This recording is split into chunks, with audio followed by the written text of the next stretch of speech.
Halo teman-teman, salam sehat buat kita semua. Selamat datang di podcast saya bersama saya Rizky. Di sini kita akan membahas topik yang dekat dengan kehidupan kita, yaitu hidup sehat untuk kelangsungan hidup sehari-hari. Bersama saya ada dua narasumber. Halo, saya Adnan Akbar Prawira, saya mahasiswa kesehatan. Saya Nicholas Wijayanto, mahasiswa perawatan anestesiologi. Oke, di sini kita akan langsung saja mulai pembahasannya. Yang pertama nih, kita mulai dari dasar dulu ya. Oke. Menurut Mas Adnan, nih, apa sih yang dimaksud dengan kehidupan sehat? Menurut saya, hidup sehat itu ya hidup tanpa penyakit. Ya seperti badan kita sehat tanpa gangguan gitu kan. Itu menurut saya sih. Kalau dari Mas Niko sendiri gimana? Kalau dari saya itu sendiri, untuk definisi sehat itu sendiri, di mana kita tidak ada yang namanya sakit, hidup tanpa beban, kemudian pola hidup yang teratur, itu menurut saya merupakan definisi dari hidup sehat. Oke, kira-kira nih menurut mas-masnya nih, hidup sehat tuh harus mahal atau ribet gitu? Sebenarnya tergantung diri kita ya. Kalau menurut saya itu hidup sehat itu ya simple ya. Soalnya kan saya sering berolahraga gitu kan. Jadi hidup kita jadi sehat. Contoh ya Mas, gimana hidup sehat yang simpel itu? Ya pola makan teratur, olahraga teratur, tidur teratur. Ya gitu sih menurut saya. Emang Masnya makannya teratur nggak kira-kira? Sedikit ya, sedikit tidak teratur kan. Kita kan nggak tahu kalau makan apa di luar itu kan. Namanya juga mahasiswa. Ya, namanya juga kan mahasiswa kan. Oke. Nih Mas Niko nih, kehidupan sehat sih menurut Mas Niko, kebiasaan hidup sehat apa sih yang wajib, yang paling dasar untuk kita lakukan tiap hari selain olahraga? Kalau menurut saya, ya itu tadi betul yang disampaikan dari Mas Adnan. Pola makan yang teratur itu termasuk yang utama. Kemudian tidur teratur juga nggak kalah penting, karena dari tidur teratur kita bisa mendapatkan energi yang cukup untuk Kesehatan badan. untuk kesehatan badan, untuk aktivitas di esok hari, itu merupakan suatu pokok menurut saya. Tapi gimana? Kan faktanya kan kita kan mahasiswa. Ya. Nah, mahasiswa kan lebih sering main malam nih, main malam kan. Kalau misal ini kan rata-rata pada begadang nih kan. Kira-kira cara menanggulangi agar ini begadangnya berkurang nih gimana sih? Kayak biar orang tuh bisa normal tidurnya gitu loh. Nah, kalau kita ya sebagai mahasiswa tuh ya itu permasalahannya itu masih dipertanyakan yang itu ya. Kalau misalnya kita ada tugas tuh kan ya, Iya. contoh kita lembur sampai malam ngerjain tugas itu kan, ya mungkin kita untuk menjaga kesehatan kan kita harus minum air putih supaya tidak dehidrasi itu kan, untuk kesehatan kita kan. Ya jangan sering-sering lah kita buat tugas itu terlalu malam gitu kan. Kalau seminggu seperti sekali dua kali ya nggak apa-apa. Jangan seminggu full itu, aduh sangat over menurut saya. Kalau dari saya, mahasiswa kan umumnya pada suka nongkrong lah ya. Nongkrong tanpa alasan yang pasti, kayak ngobrol-ngobrol aja, ngobrol sama teman, kumpul-kumpul gitu. Kalau dari saya, caranya ya dengan mengurangi aja lah kegiatan nongkrong-nongkrong yang nggak jelas gitu. Ya mungkin bolehlah seminggu 2 kali atau 3 kali dari kebiasaannya yang semula 5-6 kali, ya dikurangin lah. Terus kalau misalkan nongkrong juga jangan terlalu larut malam. Tapi kan kalau hitungan apa ya, pembatasan itu kan kayak balik ke diri masing-masing ya Mas. Yeah. Kadang kan ada yang ya dia bisa nolak nih mahasiswanya nih. Kadang juga ayo gas kemana-mana gitu. Kira-kira gimana sih tipsnya tuh gimana biar kita bisa nolak itu? Biar maksudnya kalau misalnya kita diajak begadang main malam gitu bisa skip gitu. Kalau dari saya sendiri, dikurangi rasa nggak enakannya ya. Kadang kita tuh kayak diajak temen tuh kayak aduh nggak enak mau nolak gitu, makanya kita ayo aja. Sebetulnya dari kita kayak udah kayak punya komitmen buat ngurangin, tapi diajak temen jadi susah buat nolak ya. Maka dari itu kalau kata saya mah dikurang-kurangin aja lah rasa nggak enakannya gitu. Nih Mas Adnan kan atletnya. atlet volley ya. Oh iya, volley dia nih. Kemarin juara berapa mas? Juara 2, Alhamdulillah. alhamdulillah. Saya juara 4. Nah, keren loh mas. Nih Mas Adnan nih. Kira-kira olahraga yang paling simpel untuk mahasiswa seperti kita nih biar tetap terjaga kondisi kesehatannya, badannya itu apa sih? Menurut saya olahraga buat mahasiswa ya, misalkan kita anak kos gitu ya, ya kita seperti push up aja, push up, pull up, gitu, jogging kalau sore, kalau ada waktu pagi jogging lebih bagus itu menurut saya. Kira-kira joggingnya tuh berapa jam waktunya, push up-nya berapa kali?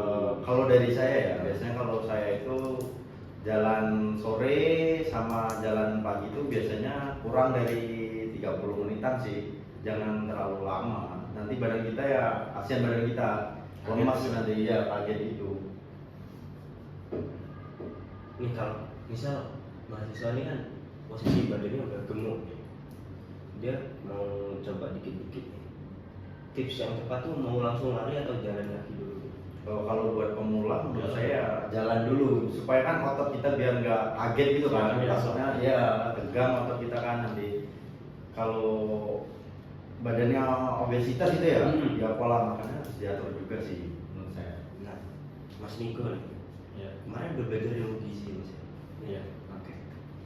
Nah, di pola makan tuh kira-kira yang bikin orang udah makan ya, tapi dia tuh masih ngerasa lapar. Kira-kira tuh yang apa yang bikin masih lapar gitu? Sebenarnya kalau kita lapar, tubuh kita itu kan perlu konsumsi adanya karbo ya. Karbo itu kan akan diolah nanti jadinya gula untuk energi itu kan. Nah jadi kalau misalkan kita selalu merasa lapar itu mungkin karena metabolisme dalam tubuh itu kayaknya udah lumayan capek ya kayak seperti itu. Makanya sistem tubuh itu ngasih sinyal ke otak bahwa kita itu terus lapar gitu. Apalagi kalau kita habis makan terus rasanya ngantuk, nah itu bahaya gitu. Bisa tanda, apalagi kalau habis makan ngantuk tidur diulang secara konstan gitu bisa diabetes jatuhnya. Terus kalau kata saya protein itu salah satu sumber yang baik lah kalau kita konsumsi tiap hari. Kayak protein yang udah ditemuin aja lah kayak telur, contohnya Ayam, tempe, tahu. tempe ya, protein nabati juga bagus. Tapi nih kan saya tahu kan, saya dapat isu nih bahwa kalau misal protein kan ini kan kita di Jawa nih, teman-teman. Jadi kalau di Jawa itu kan kebanyakan orang tuh konsumsi lauk itu adalah tempe sama tahu. Nah sedangkan kan saya asalnya dari Sumatera nih. Kalau lauk itu ya ikan, sayur itu lauk. Nah kira-kira nih mending tempe atau mending protein yang dari hewani gitu, tempe tahu gitu.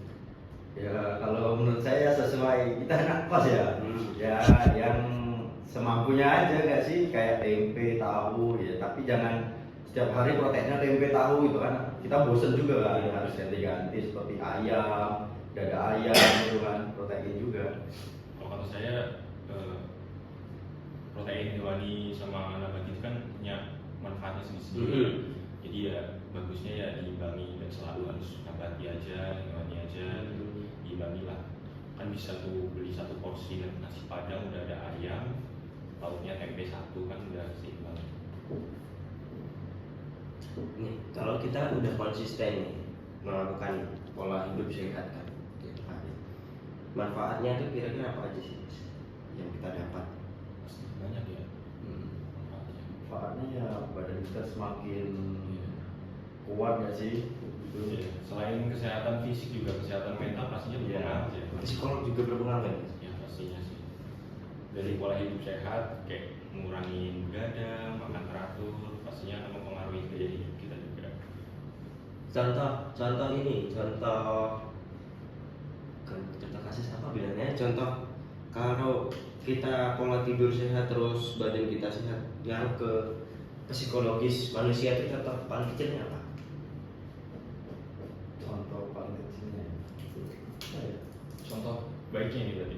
Data baiknya ya udah konsisten, udah baik. Mungkin Iya. iya, kalau Iya. mahasiswa itu kan suka overthinking Iya. kalau malam-malam, makanya suka begadang gitu, mikirin hal-hal yang belum Jelas. semestinya dia belum jelas. Iya. Itu tentunya sangat berpengaruh, dimana kelihatan lah kayaknya orang-orang yang suka overthinking di malam hari itu sosialisasinya juga dampaknya kelihatan banget, kayak lebih mengurangi berhubungan sosial gitu, mungkin gitu sih. Adalah kan. Terus misal kita ini sih, kita misal mahasiswa ini cuek nih tentang apa namanya badan dia, kesehatan dia, yang penting ya udah sih, yang penting makan gitu kan. Terus ya udah sih, yang penting aku happy gitu. Kira-kira apa sih yang terjadi ke mahasiswa itu, kira-kira yang dia dapat itu resikonya apa sih? Ya resiko dalam kesehatannya mungkin dia menurut dia ya badan dia tuh nggak ngerasain sakit, tapi kan kita nggak tahu ya kalau ada kayak penyakit gitu kan.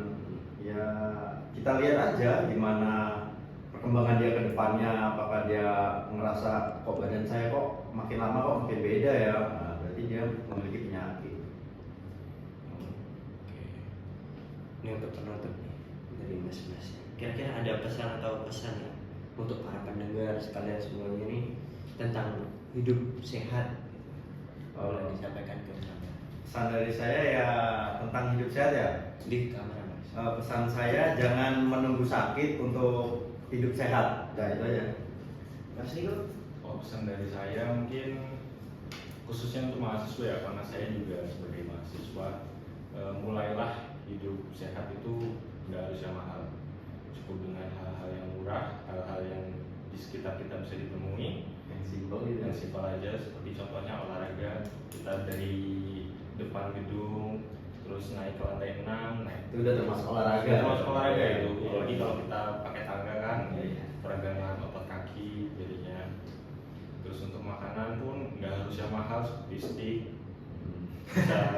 bisa ya contohnya dada ayam pun udah cukup. Ayam geprek ya, seimbang ya. Ayam geprek itu udah cukup. Menurut saya itu sih untuk pesan-pesannya, nggak harus mahal, yang penting kualitasnya. Oke, terima kasih telah menyaksikan podcast kami. Saya Heri, wassalamualaikum warahmatullahi wabarakatuh. Waalaikumsalam.